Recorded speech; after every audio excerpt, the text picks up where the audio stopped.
10 years had folded into the land like a cigarette ember pressed into ash. The exclusion zone remained not as a boundary, but as a rumor you carried in your pockets, a weight you forgot you had until you reached for something ordinary and found it threaded with a strange, chilly fear. The village of Kopachi lay under a pale tarp of sun, the kind of light that didn't quite illuminate the world so much as make its edges tremble.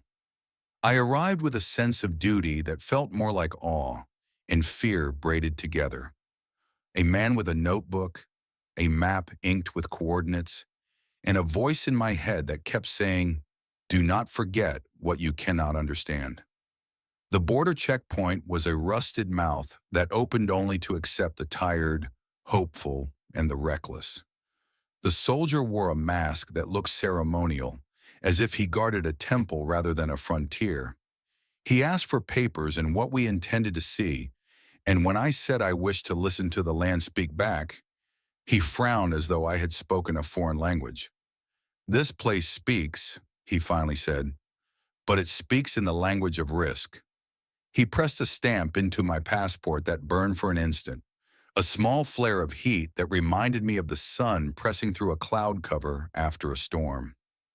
The apartment I rented was above the remains of a bakery, a building with the smell of sour dough forever clinging to its walls, though the ovens had long since cooled.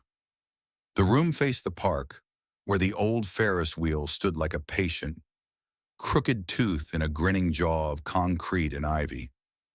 The first night, the wind moved through the trees with a sigh, and the metal of the wheel creaked in a way that felt almost human, a voice that had learned, somehow, to breathe again.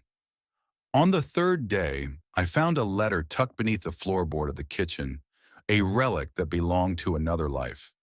The handwriting was sharp and neat, all angles, as if written with wind rather than ink.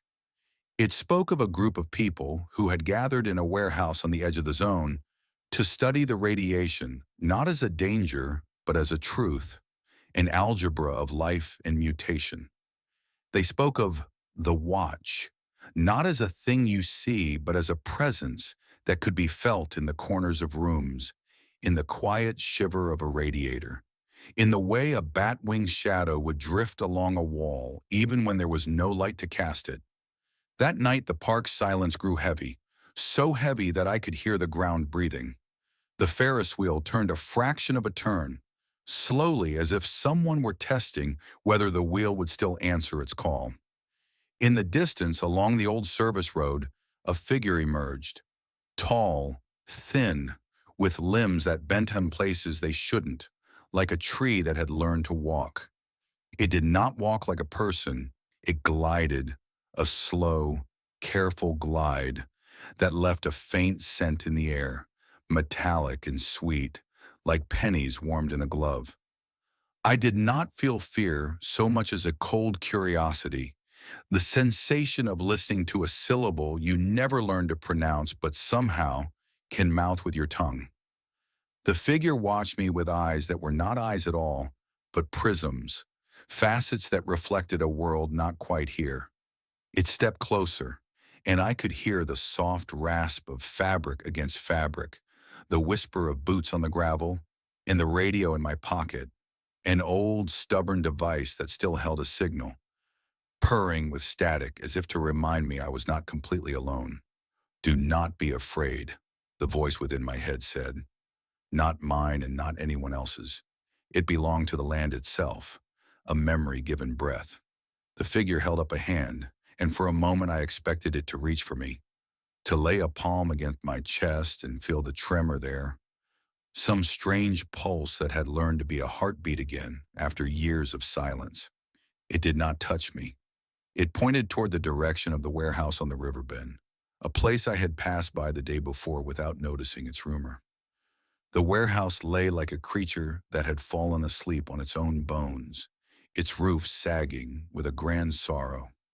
Inside, the space smelled of oil and something sweeter, almost like lilac that had collected dust in a cupboard. The group that had gathered there wore mismatched coats and goggles that you could tell were too small or too large for their faces. They moved with a kind of careful choreography like rhythm, as though they had rehearsed this moment in their sleep. In the center of the room stood a machine, a tower of tubes and gauges and an array of screens that flickered with images of the land outside, of the same trees and the same river, but altered, as if someone had turned a knob that stretched time and made it itch. On the screens, the land breathed in slow, irregular rhythms, and from the speakers came a sound that I could only describe as the land's sigh, a long exhale that rattled the teeth.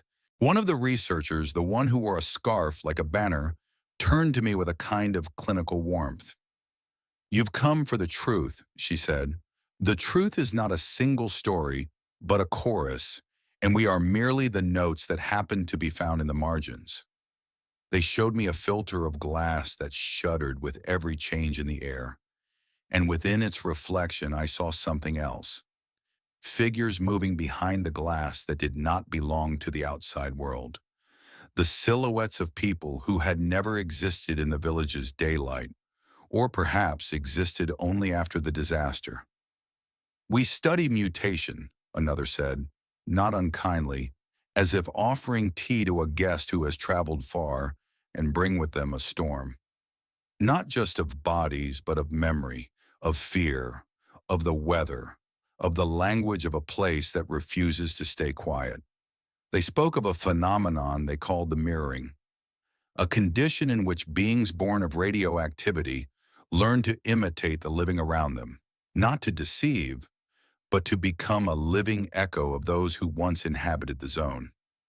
As I watched, the air around the machine shimmered, and the walls of the warehouse dissolved into a pale memory of a park I had never walked through in daylight.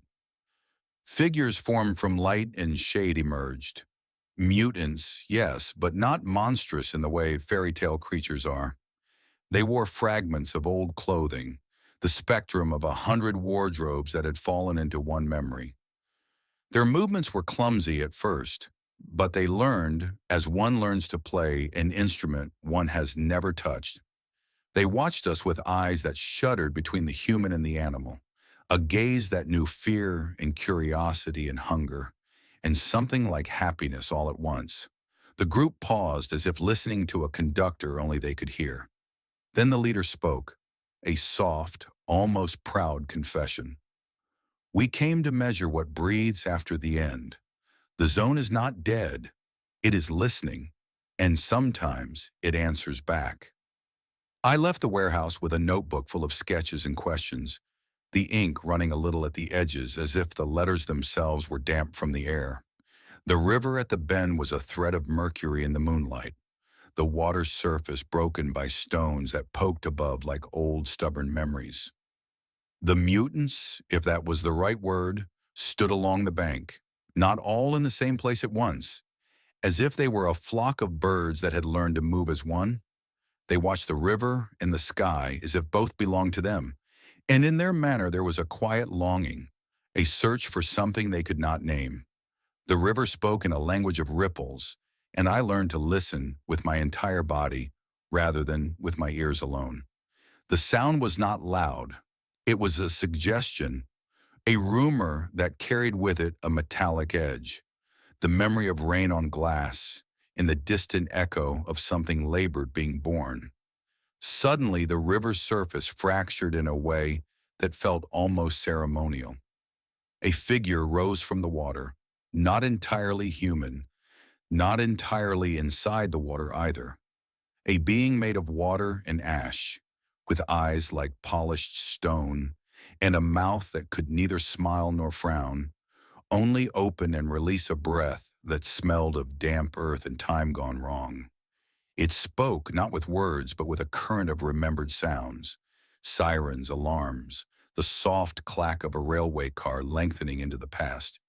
The voice said, "You came seeking the truth about mutation, but truth is a tide. It will wash away a shore you didn't know existed." The river beings did not attack. They offered something else, a choice. They pointed toward the forest beyond the park, where the trees were taller and older than the town, where the air tasted of rain and iron. Go, they seemed to urge. But listen, if you listen long enough, you will hear who we are and what we became. That night, I lay in the bed and listened to the world the way a person listens to a distant storm. The park's old lights flickered in a way that suggested a heartbeat. The Ferris wheel, which had seemed so innocent in the daylight, now appeared as a towering, patient sentinel, waiting for an order from a source beyond the town's memory. The mutants moved like a choir rehearsing a song they did not yet know the words to, but they sang with bodies, a tapestry of limbs, a language written in the turn of a head, a tilt of a shoulder, the shifting of weight from one leg to the other. At some point in the night, a door in the wall between rooms rustled as if someone, or something, had learned to manipulate the space itself. I rose, careful, the way a hunter moves through grass without breaking a stem. The corridor was colder than the rest of the house, and the air tasted of old rain and something else, something mineral and sweet. A shadow moved out of the corner of the eye, and then suddenly it was there. A figure who did not exist on the day's photograph. Too tall, too thin, with a face that was not a face but a pale mask of memory. It wore a coat that hadn't seen sunlight in years and carried a small rusted locket in its hand. The mutant stepped closer and, as if by telepathy rather than speech, invited me to look at the locket. Inside there was a photograph of a child, my age perhaps, standing in front of a different version of this town, a version with a sun that shone with a steady, uncomplicated light. The image trembled, then steadied, then dissolved into motes of dust that drifted to the floor, into the mind. The being's eyes, if one could call them eyes, glimmered with a pale curiosity. It held out the locket to me, as if offering a key to a door I hadn't known existed. Look, it seemed to whisper, not with words but with the urge of breath against the skin. This land keeps a ledger. Not all debts are paid in coin. Some are paid in memory. The locket's chain warmed in my palm, a heat that did not belong to the room. I touched the surface with trembling fingers and felt a moment's shock. The image reformed, but now I saw my own face reflected within the glass. Younger and behind me. The town, the river, the park, all of it, receding and then returning in a ripple. When I finally drew away, the figure was gone, leaving only the rustle of the coat as if someone walked through a dry autumn leaf pile. The locket lay cold on the floor. On the bed, my notebook lay open to a page that had written itself with sentences I could not recall writing. A chorus of voices from people who had never existed in daylight, but spoke with a voice older than language itself. They spoke of a day when the wind would bring with it the laughter of children, but those children would be the last echoes of a world that had learned to survive by becoming something else. Morning came with the pale, patient light that never rushes to a conclusion. The town looked the same, and yet every detail bore a suggestion of change. A gate that hung a touch crooked, a tree that leaned closer to the road as if listening, a bird with a plumage too dark to be ordinary. The railway line by the river had a new set of rails that gleamed, as if freshly developed by hands that understood the land's needs better than the people who had forgotten to listen. The group in the warehouse would not speak to me again, except one, who found me at the river's edge and waited until I turned toward him. He was older, with skin that carried the freckles of small accidents, the kind you get from metal and wind, and years that keep count in a private ledger. He spoke of a pact, the kind made not with a deity, but with a memory. We study the mutation not to end it, he said, but to learn how to live with it without destroying what remains. He handed me a photograph, the same image I had seen in the locket, except now it showed the town a decade later. The Ferris wheel had ceased to turn, though its silhouette remained a stubborn reminder of what once was. And the river bore a new color, a hue that glowed faintly under the moon. If you listen closely, he continued, you can hear a chorus in the night, the mutants and the long-forgotten, singing in a language made of rust and rain, and the echoes of footsteps that never quite reach the ground. They sing not to terrify, but to remind that life persists, even when the world has learned to camouflage its fear behind the veil of a new daylight. And so I left Kopachi not with a story of horror, but with a ledger of awakenings. The zone, 10 years on, remains a living question mark, a place where the living and the remembered share the same air and sometimes mistake each other for the other. The mutants do not threaten in the sense of a monster's hunger. They endure, they observe, they learn to move through a world that is not entirely theirs, a world that belongs to both the old life and the new memory of radiation and resilience. If you press me to name what I carried away, I would say simply this, that after light does not end, it mutates. It becomes a kinship, a warning, a music that only those who listen with a patient, careful heart can hear. And in that listening, you may find that the scariest thing about the zone is not its danger, but its tenderness. The way a land that has known catastrophe can still offer a moment of quiet companionship to a visitor who does not forget to listen. The end, or perhaps only another beginning, comes softly, as if the world itself has learned to stop for a breath before it speaks again.